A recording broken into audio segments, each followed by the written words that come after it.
सभी का स्वागत है एजी फोर्स चैनल में। आज हम बात करने जा रहे हैं इज़राइल पैलेस्टाइन के बारे में, जो दोनों कंट्रीज़ आजकल बहुत ज़्यादा न्यूज़ में है। रिसेंटली हमास नाम की जो रिवॉल्यूशनरी ऑर्गेनाइजेशन है पैलेस्टाइन की, उन्होंने इज़राइल के ऊपर रॉकेट हमला किया था। तो चलो जानते हैं इनके हिस्टोरिकल रिलेशंस के बारे में एकदम आसान भाषा में। तो कृपया चैनल को सब्सक्राइब कीजिए, लाइक कीजिए और शेयर कीजिए। तो इसी के ये दोनों जो कंट्रीज़ है बहुत ज़्यादा न्यूज़ में रहते हैं। यूपीएससी की प्रीलिम्स में टू नेशन थ्योरी के बारे में भी पूछा गया है, जो कि इसी दो कंट्रीज़ को रिलेट करती है। तो सबसे पहले जानते हैं इसके हिस्टोरिकल बैकग्राउंड के बारे में। 14वीं सेंचुरी के दरम्यान एक ऑटोमन एम्पायर हुआ करता था, 14वीं सेंचुरी टू 19वीं सेंचुरी। इसी दरम्यान ये सारे कंट्रीज़ जो आपको सामने दिख रहे हैं ऑटोमन एम्पायर के पार्ट्स थे। और ये ऑटोमन एम्पायर 19वीं सेंचुरी के आसपास डिसइंटीग्रेशन के कगार पे था, मतलब वो वीक हो चुका था। इसी दरम्यान वहाँ पर हर एक कंट्रीज़ में नेशनलिस्टिक वेव आई थी, जैसे कि इटली में यूनिफिकेशन ऑफ इटली चल रहा था, जर्मनी में भी नेशनलिज्म की वेव थी। उसी तरह से एक एक जियोनिज्म नाम की एक मूवमेंट चल रही थी, जो चालू की थी थोडोर हर्जी नाम के एक इंसान ने, जिसमें जो जूस थे वो अपना एक घर ढूंढ रहे थे। और जो इज़राइल को जो आज का इज़राइल है, उस जगह को अपना घर मानते थे। और उस जगह की तरफ जो मूवमेंट चल रही थी, माइग्रेशन चल रहा था, उसको जियोनिज्म बोला जाता है। तो ये रहा इज़राइल का मैप। ये एरिया मिडल ईस्ट का काफ़ी न्यूज़ में रहता है। तो यहाँ पर आप देख सकते हैं, ये इज़राइल, ये गाज़ा स्ट्रिप, ये वेस्ट बैंक। इसको वेस्ट बैंक क्यों बोला जाता है? क्योंकि यहाँ पर आपको जो दिख रही है डेड सी को कनेक्ट करने वाली जॉर्डन रिवर की वेस्ट साइड में वो सिचुएटेड बैठा हुआ है, इसलिए उसको वेस्ट बैंक बोला जाता है। ये सीरिया, यहाँ पर एक गोलन हाइट्स भी हमेशा न्यूज़ में रहता है। यहाँ पर है सिनाई पेनिनसुला।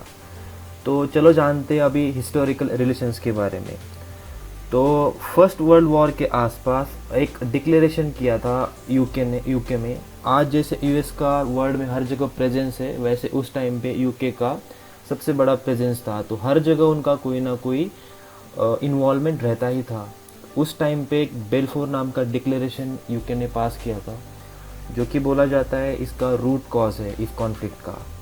इसमें जो सर आर्थर बेल्फोर्ड थे, जो एक्सटर्नल मिनिस्टर थे यूके के, उन्होंने जू लोगों को एक होमलैंड प्रॉमिस किया था, जबकि आज की जो पैलेस्टीन जगह है आफ्टर वर्ल्ड वॉर, और वो जगह यहाँ पर जो जगह दिखाई दे रही, यहाँ पर उन लोगों ने जूस को एक होमलैंड प्रॉमिस किया था। उसी दरम्यान एक साइक्स पिकोट एग्रीमेंट हुआ था यूके, फ्रांस और रशिया के बीच। ये बहुत सीक्रेट एग्रीमेंट था। इस एग्रीमेंट के तहत उन लोगों ने तय किया था कि कौन सी जगह पे किसका इन्फ्लुएंस रहेगा, किसका मैंडेट रहेगा। तो इस तरह से इन लोगों ने मिडल ईस्ट को 3 पार्ट्स में डिवाइड किया था। और जो ये आप एरिया देख रहे हैं यहाँ पर सीरिया वगैरह का, ये फ्रेंच का मैंडेट था। ये वाला पार्ट जो आप देख रहे हैं जॉर्डन और आज का इज़राइल, पैलेस्टाइन, ये ब्रिटिश का मैंडेट था। तो यूके ने पैलेस्टाइन अपने पास रखा था with Iraq. Syria, Jordan France के पास था। टर्की का जो पार्ट है वो रशिया के पास था। लेकिन यूके ने यहाँ पर एक डबल गेम खेला। उन लोगों ने अरब्स को भी पैलेस्टाइन प्रॉमिस किया, जो कि वो लोग पहले जूस को प्रॉमिस कर चुके थे। तो after world war 1 large number of juice जो यूरोप के साइड में, ईस्ट यूरोप में रह रहे थे, उन्होंने माइग्रेशन पैलेस्टाइन की तरफ शुरू कर दिया। क्यों? इसके बहुत सारे रीजंस हैं, जैसे कि वहाँ पर जूस का परसिक्यूशन भी हो रहा था, जेनोसाइड भी हो रहा था, जिसको होलोकॉस्ट इन यूरोप भी बोला जाता है। उस अपार्ट फ्रॉम इट अल्सो वहाँ पर बहुत ज़्यादा मतलब झगड़ा चल रहा था। तो बहुत ज़्यादा माइग्रेशन पैलेस्टाइन की तरफ हो रहा था। इसी दरम्यान जो वहाँ के लोकलाइट अरब लोग थे, उन्होंने ये माइग्रेशन को अपोज करना शुरू कर दिया। तो इसी वजह से जेविश लोगों ने एक मिलिशियाज, मतलब एक रिवॉल्यूशनरी ग्रुप जैसे हमास है वैसे इस्टेब्लिश किया था और ब्रिटिशर्स को सपोर्ट किया था, क्योंकि ब्रिटिश लोगों ने उनसे ये जगह प्रॉमिस की थी। इसके बाद जैसे वर्ल्ड वॉर ख़त्म हुआ, उसके बाद यूएन रिजोल्यूशन 1947 के तहत ये जगह 2 इक्वल जगह में डिवाइड की गई। उसको आधी जगह इज़राइल को दे दी गई और आधी आधी जगह पैलेस्टाइन को दे दी गई, और जो जेरूसलम सिटी है उसके ऊपर इंटरनेशनल कंट्रोल रखा गया। इसी बीच अरब लोगों ने ब्रिटिश और सारे माइग्रेटेड ज्यूज़ के खिलाफ वॉर मतलब एक एग्रेशन शुरू कर दिया। इसी दरम्यान एक अरब इज़राइल वॉर शुरू हुआ, जिसको बोला जाता है अरब इज़राइल वॉर ऑफ 1947। इसी दरम्यान सारे अरब कंट्रीज़ जैसे कि सीरिया, इजिप्ट, जॉर्डन, सारे इकट्ठा होकर इज़राइल के खिलाफ लड़ रहे थे, लेकिन इज़राइल ने सबको हरा के अपनी बाउंड्रीज़ को एक्सटेंड किया। इज़राइल ने इस लड़ाई में गाज़ा स्ट्रिप पूरी, सिनाई पेनिनसुला, वेस्ट बैंक, ये सारी चीज़ों पे अपना कब्जा जमा लिया था। इसी तरह 1967 में 6 डेज़ वॉर बोला जाता है जो हुआ था। इसमें भी सारे अरब कंट्रीज इन्वॉल्व थे और इज़राइल इन्वॉल्व था। इज़राइल ने अगेन अभी गोलन हाइट्स पर भी अपना कब्जा जमा लिया, गाज़ा पे भी अपना कब्जा जमा लिया और वेस्ट बैंक भी अपने कंट्रोल के अंडर ले लिया। इस तरह से उन्होंने अपना एरिया ट्रिपल कर चुके थे। इज़राइल हर जगह जीत रहा था। यहाँ पर आप देख सकते हैं ये जो 1946 की पैलेस्टाइन की जगह है, जहाँ पर पहले जूस माइग्रेट हुए, उसके बाद वहाँ पर 1947 में अरब और इज़राइल के बीच वॉर हो गया। उसके बाद धीरे धीरे 1967 की 6 डेज़ वॉर तक ये आप देख सकते हैं इज़राइल ने पूरा कंट्रोल कर लिया था। ये बस गाज़ा स्ट्रिप और वेस्ट बैंक यहाँ तक इज़राइल पहुँच चुका था और 2010 के आसपास उन्होंने पूरा ही कंट्रोल कर लिया था। इसी तरह 1978 में कैंप डेविड अकॉर्ड हुआ था यूएसए में।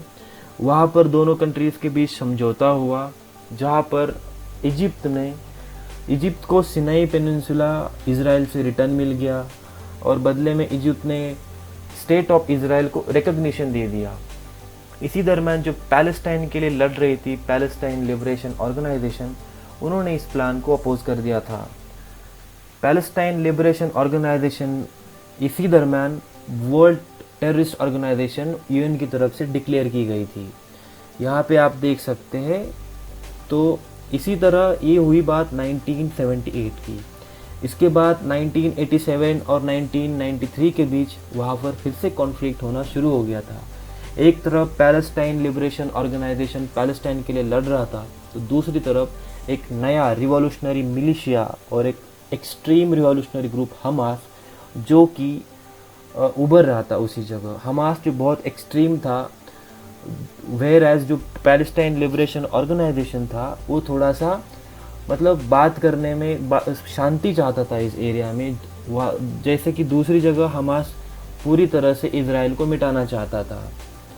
इसी दरम्यान 1993 में ओस्लो अकॉर्ड हुआ, जो कि बहुत फेमस है इज़राइल और पैलेस्टीन के बीच, जिसमें मेडिएशन किया था यूएसए ने। इसी दरम्यान पैलेस्टाइन लिबरेशन ऑर्गेनाइजेशन, जो कि पहले से भी बात और शांति करना चाहती थी, उन्होंने इज़राइल को रिकॉग्निशन दे दिया और Palestine authority for self government West Bank and Gaza में इस्टेब्लिश किया गया। मतलब जहाँ पर पैलेस्टाइन लोग रहते हैं वो जगह, जैसे कि गाज़ा स्ट्रिप और वेस्ट बैंक, वहाँ पर एक तरह का self government rule Palestine Liberation Organisation के अंडर दे दिया गया। लेकिन इस प्लान को हमास ने पूरी तरह से अपोज किया था। तो इसी दरम्यान दूसरा अपराइजिंग हुआ। इस अपराइजिंग को अरब लैंग्वेज में इंतिफादा भी बोलते हैं। तो इस अपराइजिंग में बहुत ज़्यादा रिवॉल्ट वगैरह जैसे घटनाएं घटने लगी इज़राइल में। हाँ, तो जो सेकंड अपराइजिंग हुआ था उसको इंतिफादा भी बोला जाता है। वो हुआ था अराउंड 2008 से 14 के बीच में। यहाँ पर इस टाइम पे बहुत ज़्यादा अपराइजिंग्स इज़राइल के खिलाफ गाज़ा स्ट्रिप में होने लगे थे। इसी दरम्यान जो नया गवर्नमेंट आया था इज़राइल में, वो ज़्यादा राइट वर्डशिप था, ज़्यादा नेशनलिस्टिक था और उन्हें ये पता था कि गाज़ा स्ट्रिप का प्रॉब्लम सॉल्व नहीं किया जा सकता। इसीलिए उसको मैनेज करने के लिए उन लोगों ने, इज़राइल ने अपनी पूरी फोर्स गाज़ा स्ट्रिप से विड्रॉ कर दी। उसके बाद गाज़ा स्ट्रिप में और मतलब गाज़ा स्ट्रिप में जो मौजूदा हमास थे उनके और इज़राइल के बीच में 2008 से 2014 तक लड़ाइयाँ होती रही। हमास हमेशा की तरह रॉकेट लॉन्चर से अटैक करता रहा, उसको रिटेलिएशन इज़राइल देता रहा। अब बात करते हैं जेरूसलम के बारे में। अब जेरूसलम जो है ये बहुत होलीस्ट सिटी है मिडिल ईस्ट में। इसका महत्व कुछ और ही है, क्योंकि यहाँ पर 3 धर्म के लिए, क्रिश्चियन, ज्यूज़ और मुस्लिम्स के लिए ये बहुत ज़्यादा होलीस्ट प्लेस है। First of all Dome of the Rock, ये होलीस्ट प्लेस है ज्यूज़ की। यहाँ पर उनके भगवान का यहाँ पर बहुत इम्पोर्टेंट पहला मंदिर बना था। दूसरी चीज़ है अल अक्सा मॉस्क, जो अल अक्सा मस्जिद है, ये मक्का और मदीना के बाद मुस्लिम कम्युनिटी के लिए सबसे होलीस्ट प्लेस मानी जाती है। ये वेस्टर्न वॉल भी ज्यूज़ लोगों के लिए बहुत पवित्र ऐसी जगह है। तो यहाँ पर क्रिश्चियन लोगों की भी जो जीसस क्राइस्ट थे, उनका सूली पे जाना भी यहाँ पर ही, सूली पर भी वो यहाँ पर ही गए थे। तो इसलिए इस जगह को बहुत ज़्यादा महत्व है और इसी को लेके यहाँ पर हमेशा प्रॉब्लम्स भी खड़ी होती है, क्लैशेस भी होते रहते हैं। तो इसी तरह से जो लास्ट प्रेसिडेंट थे यूएसए के, डोनाल्ड ट्रंप, उन्होंने एक वेस्ट एशिया पीस प्लान बनाया था, जबकि अभी वो प्रेसिडेंट नहीं है तो ज़्यादा इम्पोर्टेंट नहीं है।